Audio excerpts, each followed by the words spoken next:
Hi everybody, my name is Stephanie Mora Garcia and I'm a student at the University of California, San Diego, and I'm also an NSF CAICE student. In our lab, we study atmospheric chemistry, and today I'm going to be taking you on a virtual tour of the different instruments that we use to study those reactions. Before we move on, I did want to point out the mask that I'm wearing, and I wanted to tell you how important it is that you wear your mask because as humans, we emit aerosols when we breathe, talk, cough, sneeze, and these aerosols are really light and really small, so they can stay in the air for up to many hours.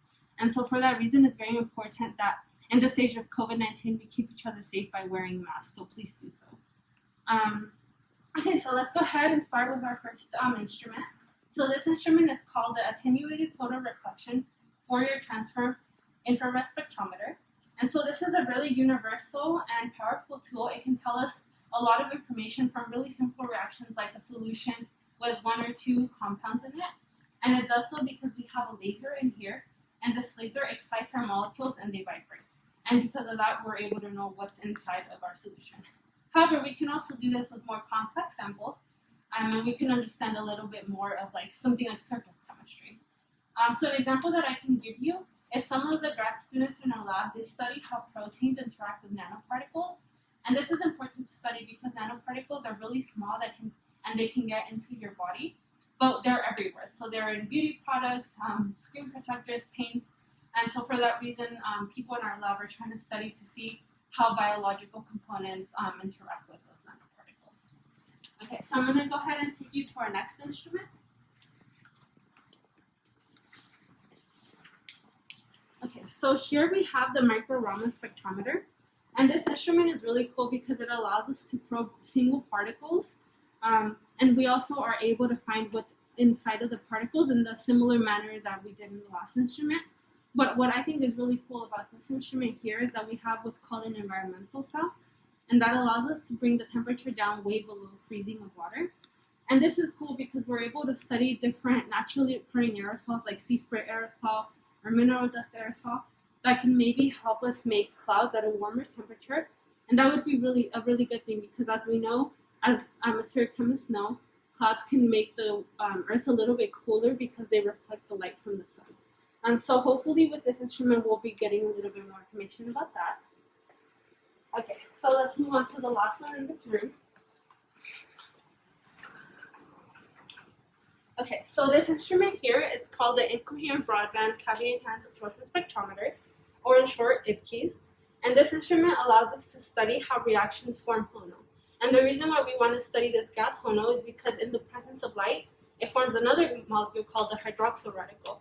And to tell you in simple terms, the hydroxyl radical is responsible for a lot of the pollution that we see in the Earth.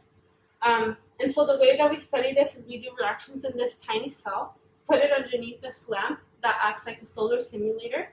So we're able to study how the reaction occurs out in the sun. And so then the instrument will tell us how much of this gas that we have in the system. And then before we move on, I did want to point out that we're finding that this gas also comes out in our homes. So we are beginning to do experiments about indoor experiments as well. Okay, so this is it for this lab. I'll go ahead and show you the next lab. Okay, hi everybody, welcome to our second lab. So to continue with our tour, I'm going to go ahead and start with these two instruments. These are the Langmuir Trough and the IR Reflection Absorption Spectrometer. And these instruments, when they're used together, they're really cool because they can help us understand systems and the chemistry that occurs at the air-water interface. And a big example that I'm sure that you can relate to, or at least thinking of, is the ocean. So if you can think of the ocean, there's the interface where the ocean meets the air. And it's really important to study the type of chemistry that occurs there, because a lot of the times it will be very different than the chemistry that occurs in the bulk or in the bottom of the ocean. Okay, so that's for this instrument. So let's go ahead and move on to the next one.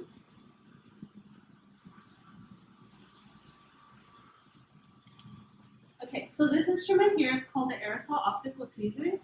And this instrument is really unique because what it does is it uses two lasers to levitate a single particle, and that way we can study what it is made out of, as well as how it reacts with other particles. And having an instrument like this is actually really important because, as we have found, the chemistry of a single aerosol acts very different than the chemistry that you would find in, like, for example, a beaker. So us atmospheric chemists that are interested in aerosols, it's important for us to be able to have tools like this that can give us a better image of how stuff would actually happen in the atmosphere. Okay, so let's move on to the next one.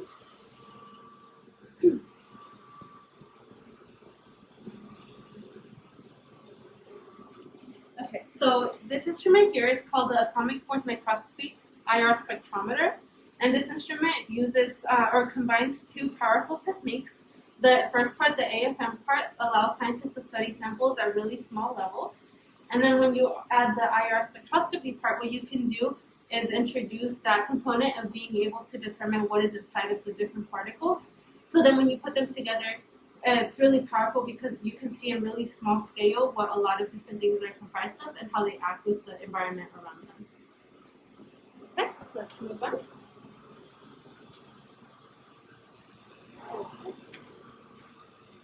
Okay, so this instrument here is actually a little similar to the first one that I showed you guys over there, where it helps us study chemistry at an interface. That first one was water and air. This one here allows us to understand the chemistry where solids meet gases. So what we can do in here is we put any solid particles. So an example of a solid aerosol that I can give you is like a mineral dust aerosol, and those occur when winds pick up aerosols from the deserts. And so then what we can do is put our aerosol in there, introduce the different gases, and then we can study the chemistry that those aerosols would undergo in our environment. Okay, and so the last one over here is a tool that I'm going to show you. Okay, so this here is what we call a Teflon chamber. And this is actually a really simple chamber. So all it is, it's a box made out of material that is really not reactive. And what we can do is we can use it sort of like a blank canvas so that we can customize experiments the way we want them to. And this is actually really important for us as scientists to be able to recreate an environment as close to the real life as possible. Okay, so that's all that I have for the tour. I hope that you really enjoyed it. Thank you so much for watching. And if you had any interest in atmospheric chemistry, I hope this was fun for you. And maybe this is something that you can also study in the future. So again, thanks so much for watching.